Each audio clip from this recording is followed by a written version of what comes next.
कोई फिक्र मत करिएगा, लेकिन भगवान हमसे कभी नाराज नहीं होने चाहिए। हम कभी ऐसा कोई कर्म ना करें, ऐसा कोई काम ना करें कि भगवान के हृदय पर चोट लग जाए और भगवान हमसे नाराज हो जाए, हमसे रूठ जाए। अगर दुनिया रूठती है, चिंता की कोई बात नहीं, क्योंकि ये दुनिया है, ये रूठेगी, ये मानेगी, लेकिन भगवान हमसे कभी रूठनी नहीं चाहिए। क्योंकि अगर दुनिया रूठ गई है ना, तो ये जान ले कि भगवान दुनिया क्यों बना सकते हैं, लेकिन भगवान अगर हमसे नाराज हो जाते हैं तो भगवान को मनाने वाला इस संसार में कोई नहीं है। इसलिए भगवान के पीछे भागे, क्योंकि हमें दुनिया केवल तभी तक पूछती है जब तक हमारे ऊपर वाले की मेहरबानी है, भगवान की कृपा है।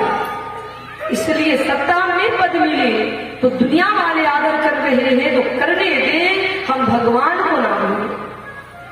तो आपने दो सुना, अब तीसरा है विद्वता। ध्यान देंगे तेरे माने, विद्वानों को भी बहुत अकड़ हो जाता है, अहंकार हो जाता है। थोड़ी विद्वता क्या दे, थोड़ा अच्छा बोलने क्या लग दे, घमंड कर लेते हैं, अहंकार कर लेते हैं। लेकिन देखिए, जिस भगवान की हम कथा गाते हैं, जिस भगवान की हम कथा कहते हैं, जब वो भगवान इतने सरल है, सोचिए, ऐसो को उदार जग माही, जब भगवान इतने सरल हैं तो उनकी कथा करने वाले, उनके गुणगान गाने वाले, उनके चरित्र को सुनाने वाले इतने अकर्म क्यों हो जाते हैं। देखिए, एक बार एक महात्मा जी की ही कथा गा रहे थे, बिल्कुल बुढ़े थे, बिल्कुल बुजुर्ग थे, मुख में एक कभी दांत नहीं था, कथा बहुत बढ़िया बोलते थे। लेकिन जब कथा करते थे और मुख में जब दांत नहीं था, तो जब कथा बोलते थे तो उनके मुख से थूक के कण निकलते थे। अब सामने रामायण जी रखा था, अब थूक का कण निकल के रामायण जी पर पड़ता था। अब देखिए, सारे श्रोता एक जैसे नहीं है, वहां जितने श्रोता बैठे थे सबकी सोच एक जैसी नहीं। अब एक श्रोता को ये अच्छा नहीं लगा, एक श्रोता सोचने लगा कि महाराज कितना गलती कर रहे हैं, अरे मुख में दांत नहीं है, थूक निकल रहा है, तो रामायण से थोड़ा दूरी बनाकर बैठना चाहिए, रामायण से अलग होकर बैठना चाहिए, क्योंकि मुख से थूक निकल रहा है, रामायण पर पड़ रहा है।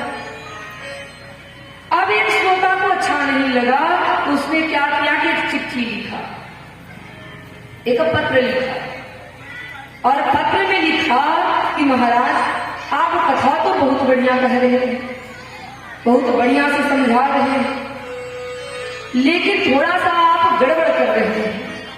आपसे एक निवेदन करूं, आप जब भी मंच पर बैठे तो रामायण जी से थोड़ा दूरी बनाकर बैठे, क्योंकि जब आप बोलते हैं आपके मुख से थूक निकलता है और रामायण पर पड़ता है और हमें ये अच्छा नहीं लगता।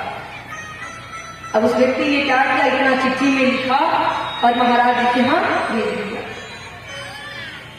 अब देखिए, महात्मा जी जब उस चिट्ठी को पढ़े, रात भर उन्हें नींद नहीं आई, रात भर नहीं सोए, उनकी कथा दिन में हो रही थी।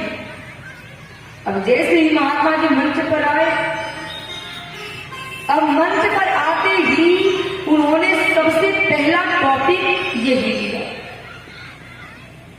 कहने लगे, सुनो मेरे भाई बहनों, मैं कथा आज से नहीं कर रहा, मुझे कथा करते हुए अब 50 साल हो गए हैं, अब हमारी कथा बिल्कुल सिद्ध हो चुकी है, और जब मैं कथा करने बैठता हूँ मेरे मुख से थूक नहीं निकलता है, जब मैं कथा करने बैठता हूँ मेरे मुख से गंगा प्रवाहित होने लगती है, गंगा बहने लगती है। और देखिए, जैसे ही महात्मा जी ने इस बात को कहा, सब अंधविश्वास में पड़ गए, सबको भरोसा हो गया कि सच में महाराज जी के मुख से गंगा बह रही।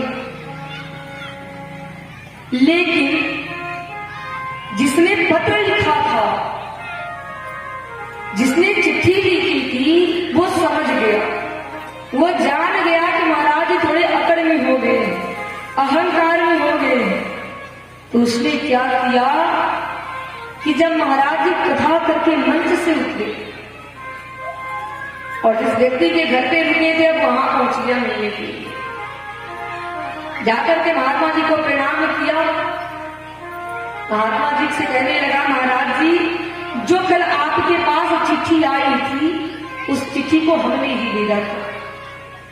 अब महात्मा जी को नाराज हो गए, चिल्लाने लगे, तुम्हारी इतनी हिम्मत जो तूने हमें चिट्ठी भेजा।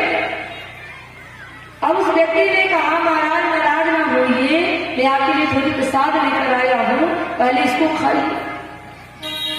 महात्मा जी ने कहा, कैसा प्रसाद है? उस व्यक्ति ने कहा, पहले खाइए तो सही।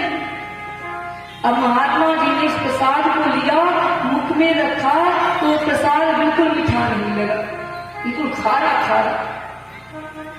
अब महात्मा जी कहने लगे, तेरे तूने कैसा प्रसाद खिलाया है, ये तो बिल्कुल मीठा नहीं लग रहा। तो उस व्यक्ति ने कहा कि अगर आप नाराज नहीं होंगे तो मैं बताऊंगा। महात्मा जी बोले, चलो बताओ, मैं नहीं नाराज होऊंगा।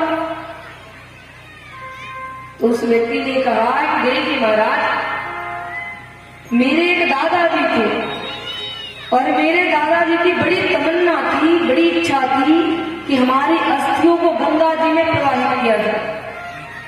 और मैं ठहरा गरीब आदमी, मैं कभी गंगा जी जा ही नहीं पाता हूं। और आज आपने कथा में बोला कि जब आप कथा बोलते हो तो आपके मुख से गंगा बहने लगती है, तो मैंने सोचा कि गंगा जी जाने से बढ़िया है कि मैं अपने दादाजी की अस्थियों को आपके मुख में डालूं। इसलिए मैं अपने दादाजी की अस्थियों को चूर्ण बना करके यहाँ लाया हूं और आपको खिलाया हूं। भाई देखिए, अहंकारियों के साथ यही होता है, घमंडियों के साथ यही होता है। इसलिए जीवन में कभी अहंकार ना करें, कभी घमंड